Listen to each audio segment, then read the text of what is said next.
नमस्ते। आज हम बात करेंगे माँ के बारे में। माँ एक ऐसा शब्द है जो दुनिया का सबसे खूबसूरत शब्द है। माँ एक एहसास है और माँ के बिना जिंदगी अधूरी है। और माँ होती है तो हमारा परिवार पूरा होता है। माँ अगर नहीं है तो जो महिलाएं हैं उनका मायके जाने का भी मन नहीं करता है, क्योंकि माँ होती है तब तक मायका में अच्छा लगता है। इसके बाद तो कोई पूछता भी नहीं है।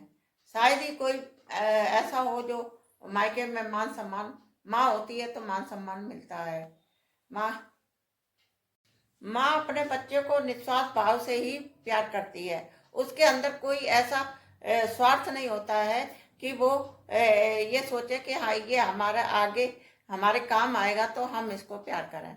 लेकिन भाव से बच्चों को प्यार करती है, चाहे वो बेटा हो या बेटी हो, सबको वो बराबर प्रेम देती है। उसने बेटी के समय भी वही दर्द सहा है और बेटे के समय भी वही दर्द सहा है। तो इसके लिए तो दोनों ही बच्चे बराबर होते हैं, चाहे लड़का हो या लड़की हो। माँ तो माँ होती है और माँ अपने सारे दुख और तकलीफ झेल कर बच्चों को बड़ा करती है। और जब बच्चे बड़े हो जाते हैं तो बड़े होने के बाद बच्चों को माँ की ज़रूरत नहीं होती है। माँ को बच्चे भूल जाते हैं और आगे चल के वो माँ का कर्ज तो कोई भी नहीं उतार सकता।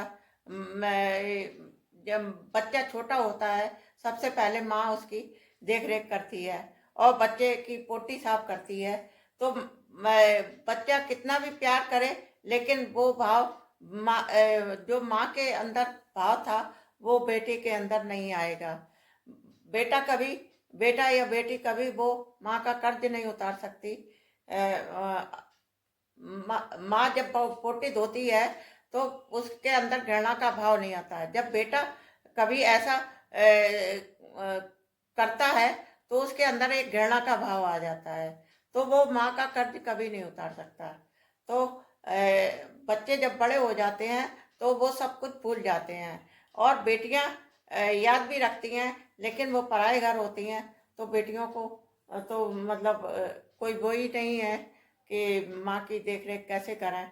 तो बेटा होता है, बेटा भी चाहता भी है तो भी नहीं कर सकता, क्योंकि बहू आ जा पर चलना बंद हो जाते हैं। तो ऐसी स्थिति में माँ क्या करे। तो मैं देखो, ये मेरी माँ है। हम इनकी अपने पास रखे हुए हैं, इनकी सेवा हम कर रहे हैं।